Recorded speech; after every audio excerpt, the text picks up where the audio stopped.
today's topic is not an easy topic, but I want us to gain an insight and gain an understanding so that the Spirit of God may do the work in you personally because of what you are going to hear today. We all fail.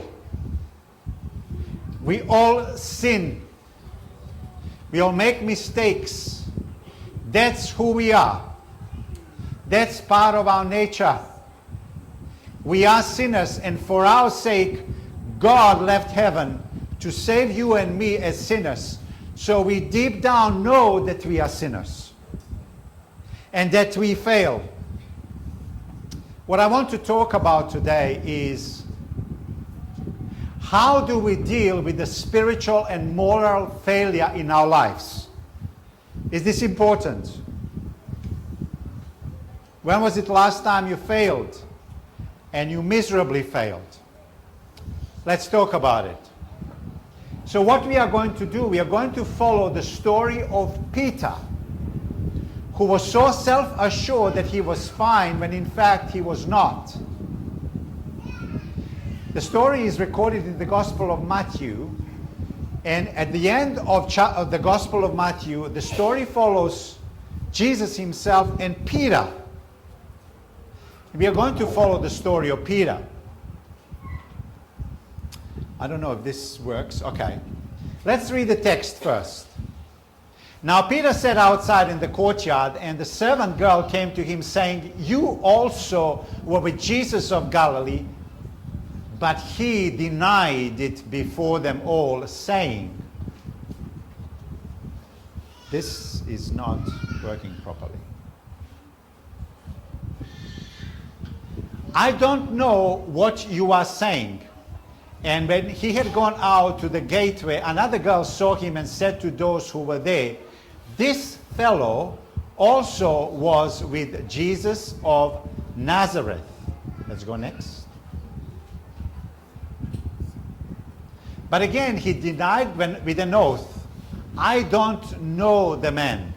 And a little later those who stood by came up and said to Peter, "Surely you also are one of them, for your speech betrays you."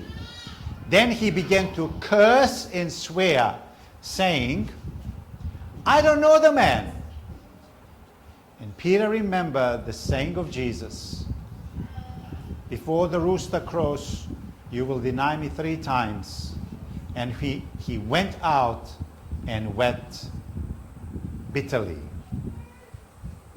These are the 2 questions we are going to look at. What does the moral failure look like? We're going to look at the anatomy of moral failure. And what is the root problem and the remedy for moral failure? Let's go next. I want you to see this text, so let's start from the beginning. And now Peter sat outside in the courtyard, and a servant girl came to him, and when he had gone out to the gateway, another girl saw him. The first symptom of a moral failure is a weakness. Why do I call it a weakness? In the courtyard where Peter was a girl, a child, if you will. Plus, she was a servant. And Peter is afraid of a girl who is servant. If that's not a weakness, I don't know what is. So, it begins with moral weakness. It begins with moral weakness. A child, a girl, a servant, especially in a Jewish society, where men had a primary role and where a girl was of secondary importance, if you will. And yet Peter was afraid of a girl. Let's go next.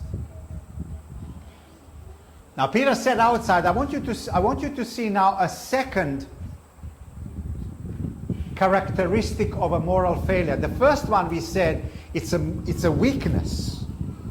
Peter, who is typically a macho man, who is so self-assured, suddenly became afraid in the presence of a girl.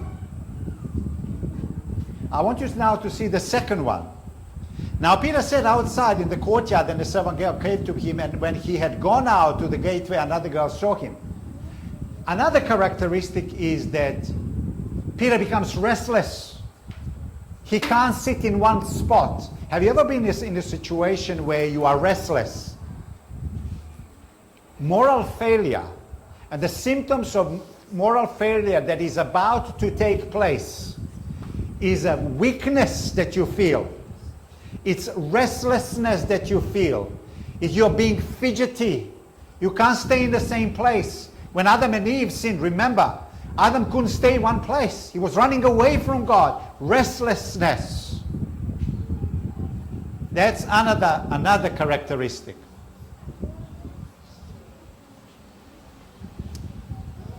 So, moral failure, before even it happens, it starts with moral weakness and restlessness. Have you ever felt that? Have you ever gone through that experience? Or feeling weak?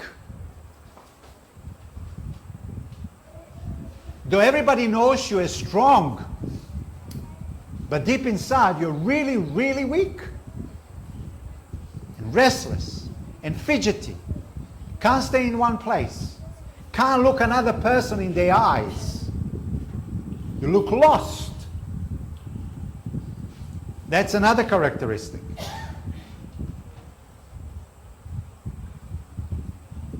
Question, can it get worse?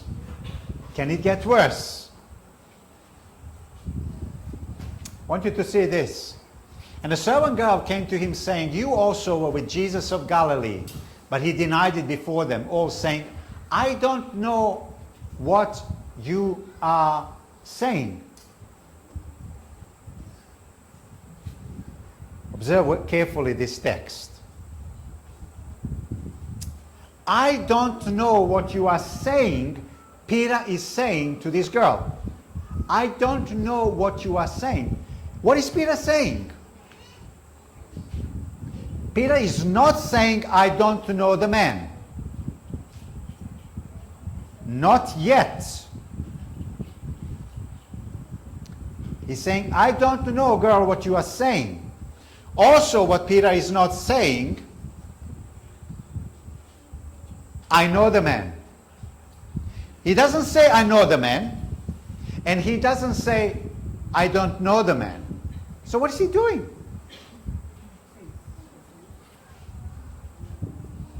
He's not denying Jesus yet. And also, he's not affirming that he knows him. What is Peter trying to do?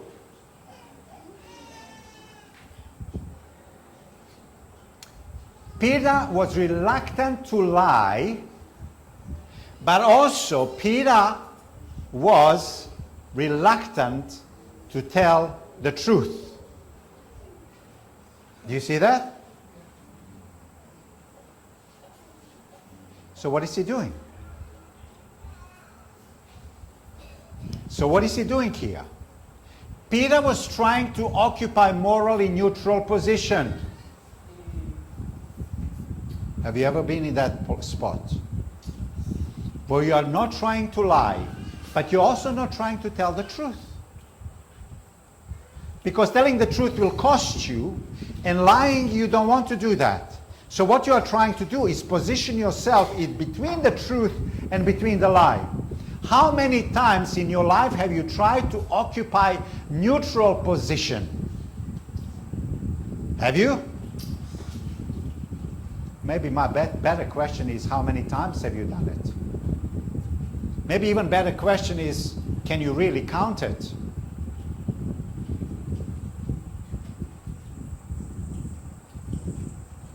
That's what Vida is doing. That's a sign of a moral failure that is already starting to take place.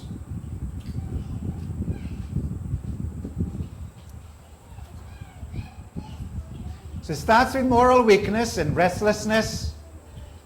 It continues with moral neutrality. Is that where it stops?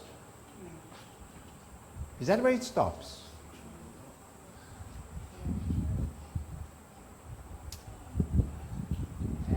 As I asked you already, have you ever been morally neutral? Have you seen others being morally neutral?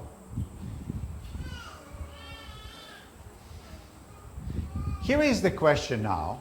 Why do we try? Why do we sometimes want to occupy this morally neutral ground? Why? Why do you do it?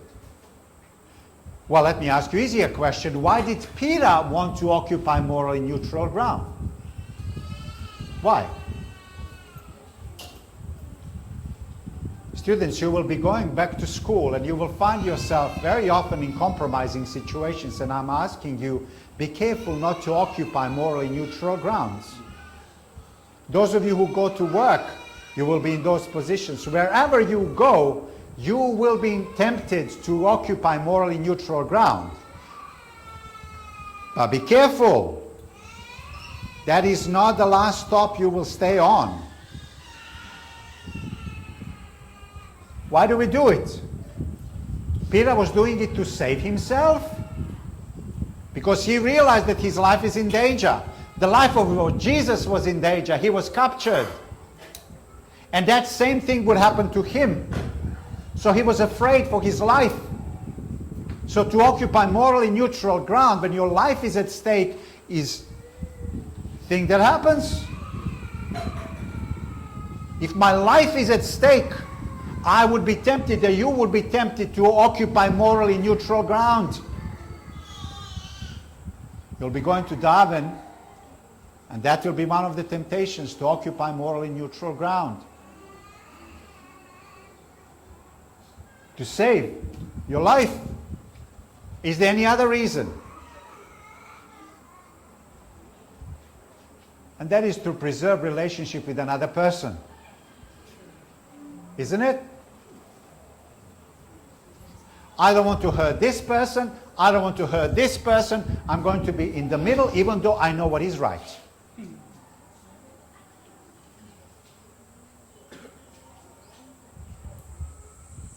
Occupying morally neutral ground. We are tempted all the time to do that.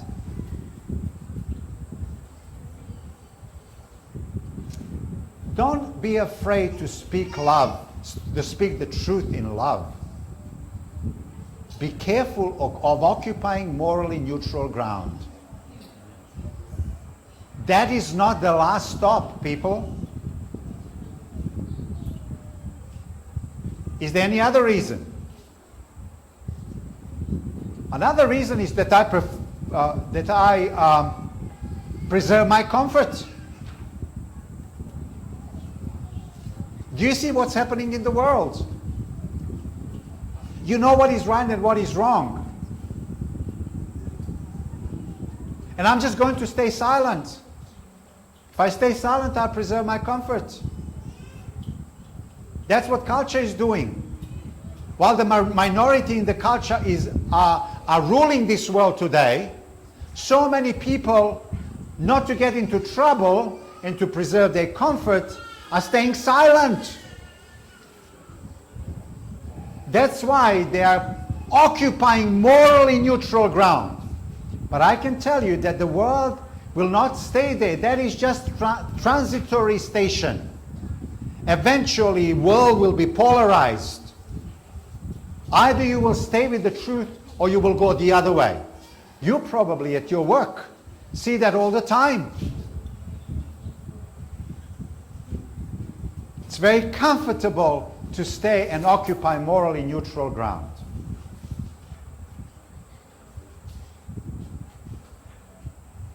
So why do we do this? To preserve my comfort. It's none of my business. Next one. To preserve relationship with somebody, or to save myself from danger. But is that where we end? Is that the last stop? Moral failure goes further. That's not the last stop. Let's go next. How long can we occupy morally neutral ground? Not long. Not long. Transitory stage, it's a short period of time.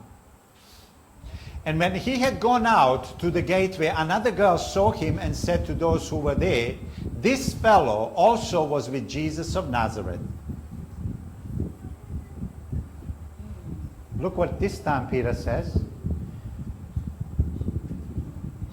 Before he tried not to lie, but also not to tell the truth. He wanted to be in the middle. But it didn't last long, did it? What happened next? But again, he denied with an oath. What did he say?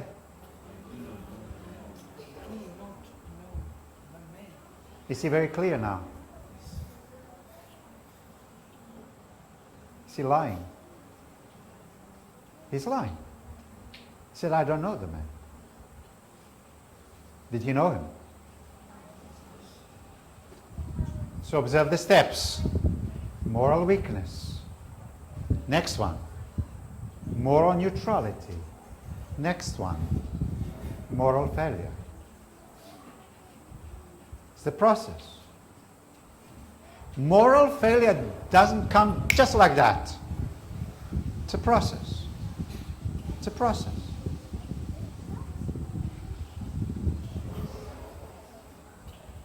Can it get any worse than that? Is that the last step? I put forward to you, no, it's not. Watch this. A little later, those who stood by came up and said, "Peter, surely you also are one of them, for your speech betrays you." Let's go next. Then he began, what?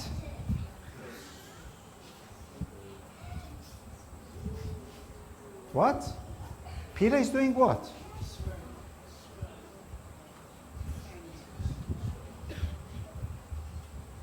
Do you remember how it all started?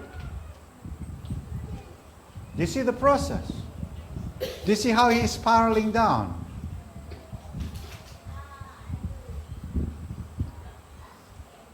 Moral weakness, moral neutrality, moral failure, and immoral boldness. Immoral boldness. Is that the end? Is that where it all ends? May I suggest to you, there is another one. Can it get any worse? Yes, it can.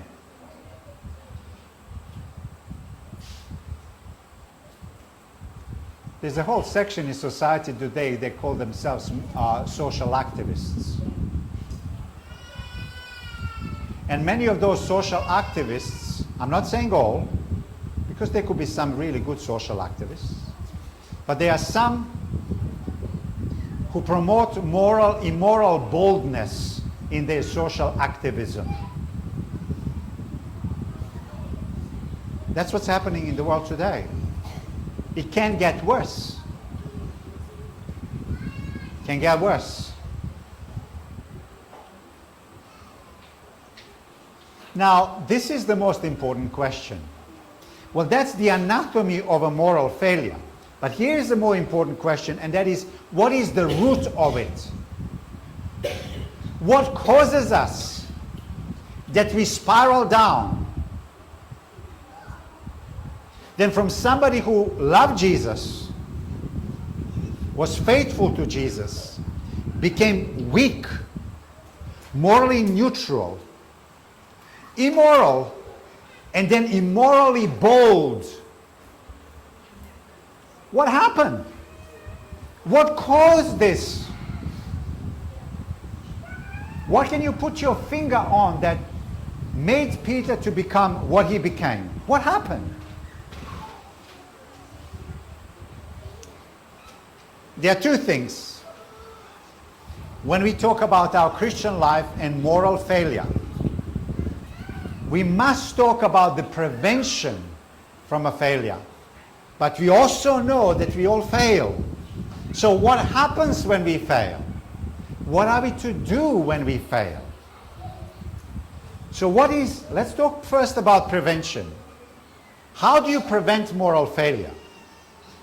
I want you to see, and if you take a photo of anything, take photo of this. Spiritual weakness leads to moral weakness.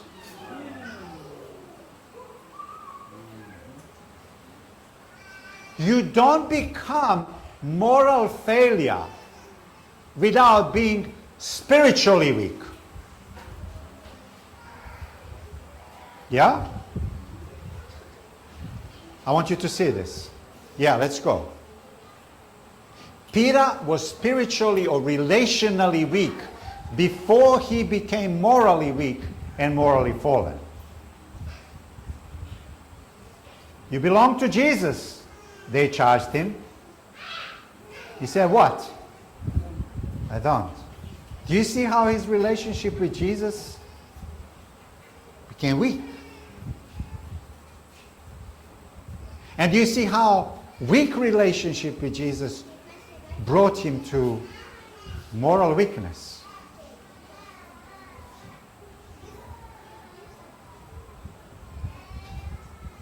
How do we get spiritually or relationally strong?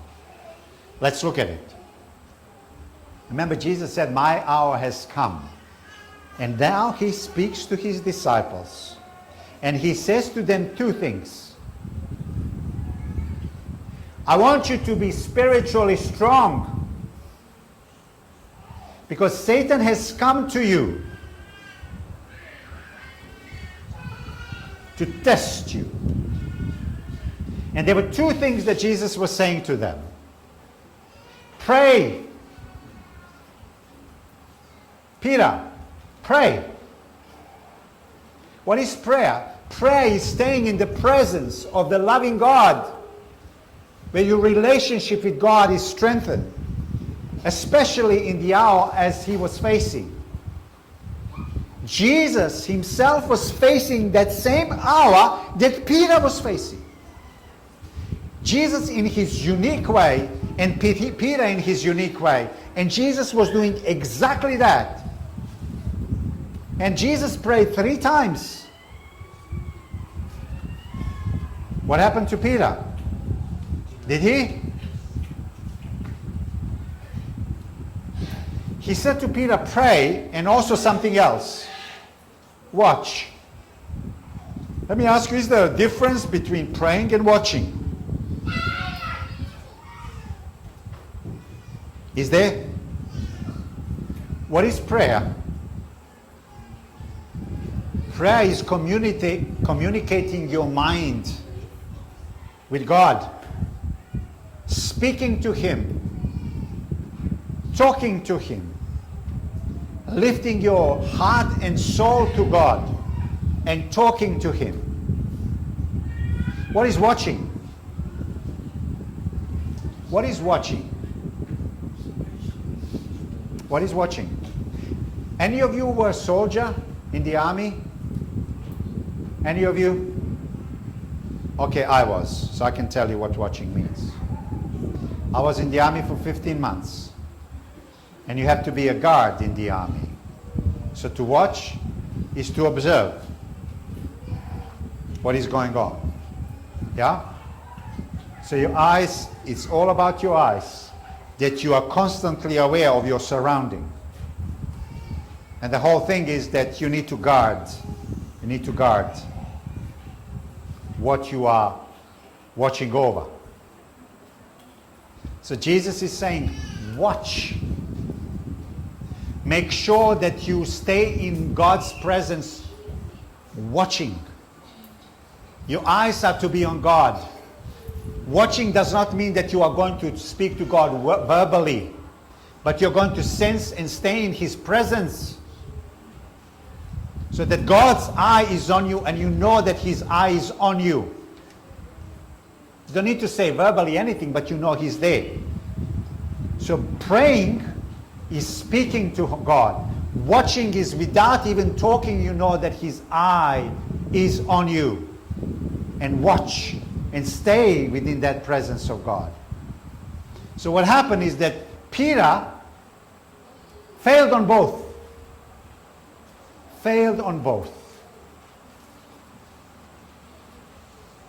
His relationship with God was broken. And as a result, he became a moral failure. Remember, Jesus said, "My Father, if it is possible, let this cup pass from me." He prayed the same prayer 3 times. Watch, be focused. See God's presence. Peter didn't and failed. Jesus did and he succeeded. When we spiritually and morally fail, what then? What then? Repent. Repent. But what is the anatomy of repentance? What does repentance look like? What did it look like in the case of Peter? What should it look like in my case? Let's look at that.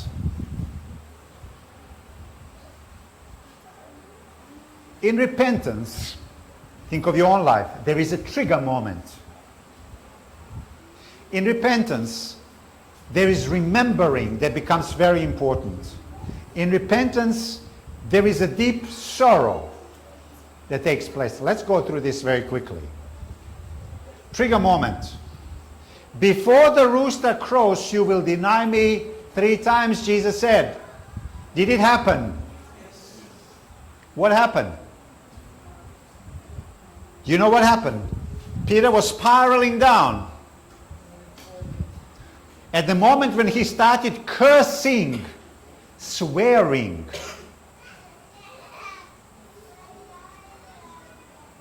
I'm not going to ask you if you as an Adventist ever swore.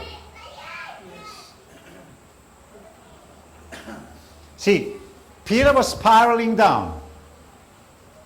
And at the moment when he started swearing, what happened?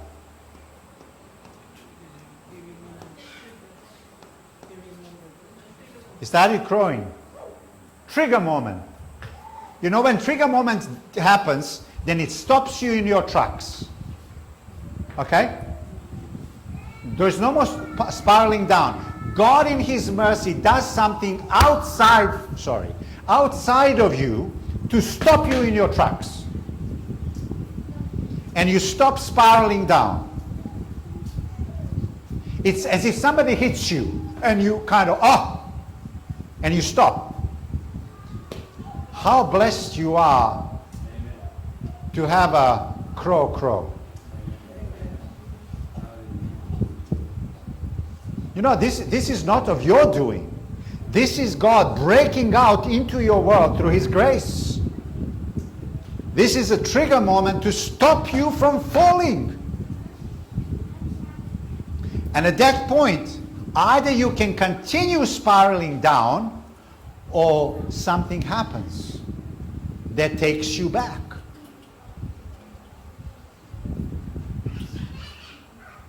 Until rooster crowed, Peter was spiraling down both spiritually and morally. He was in free fall. Peter was disoriented like Adam and Eve. He was in total moral and spiritual fog, gripped in fear. And then it's as if something slapped him on the face. And he stopped. The rooster crowing stopped Peter from falling further. It stopped him in his tracks. He felt jolted and hit between his eyes. Peter was shaken and spiritually awakened. Let's go next. It's a moment when something from the outside releases the kind of force that will stop us from spiritually and morally falling.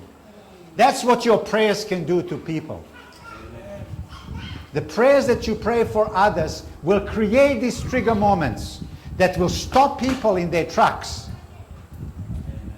God is waiting for you and me to pray that this will happen to people.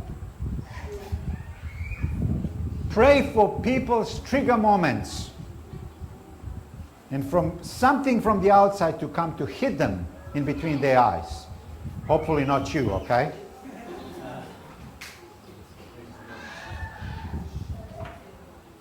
The second thing, so that's number one, the physiology of repentance. Number two, after the trigger moment, is timely remembering. What did Peter remember? See, that trigger moment was to stop me. But what now? What now? Peter was to remember. What was he to remember? And Peter remembered what? The word of Jesus, who said to him, before the rooster crows, you will deny me 3 times. Suddenly, the clarity of mind, as if the world stopped and Peter is on with his own thoughts. Girl is not important. Nobody is important. But now I am important with my thoughts. And what God brought back into my memory becomes the most important. God in His grace breaks through and reaches out to me as I am remembering the words of Jesus. How beautiful is that? When you stop spiraling down and you hear Jesus again for the first time after falling down so much, so that those words suddenly have their force. They become important. Let's go next. The power of trigger moment brings us back to the right mindset and exposes us to the power of remembering and contemplating. So I want you to see the process. Let's go. Spiritually we fall. Next. We morally fall. Next. There's a trigger moment. There's remembering. Let's go next.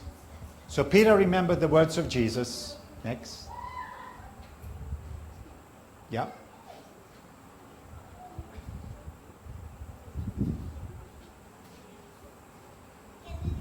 What Peter remembered is that he realized that Jesus is God. It takes a miracle to keep us from falling.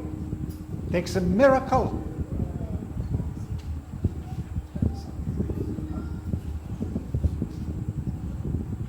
But also, not only that Jesus is divine, but that He loved him. Jesus didn't do this to condemn him, but to bring him back to Himself. And that's only God of love. God of miracle and God of love. God of miracle and God of love. Remembering helped him to understand how weak he was, how the confidence in self does not help. Confidence in self does not help. If anybody denies you, I will not. Sure, Frank. You just did. And Peter realizes that. Realizes that he is not strong. He is weak. And that he needs the strength of God to sustain him. The strength of God to sustain him.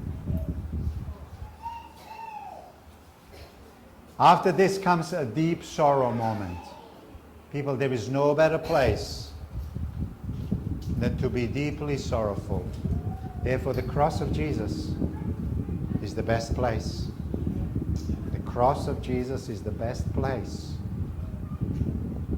where you're deeply sorrowful and you say, I am so, so, so sorry.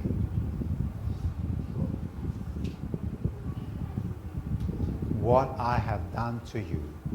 How could I say I don't know you? How could I curse saying that I don't know you? What a wretched man I am. What a wretched woman I am. How could I be so ungrateful? I am so sorry, God. Nobody is to blame but me. That's a deep sorrow. You don't blame anyone but yourself.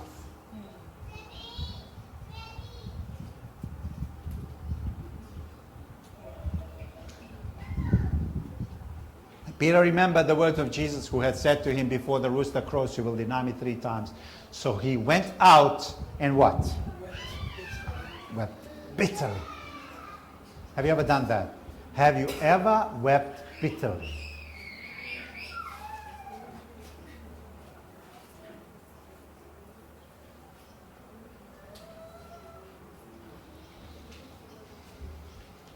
That's a process. Let's go again. Spiritual failure leads to moral failure. But by God's grace, there is a trigger moment.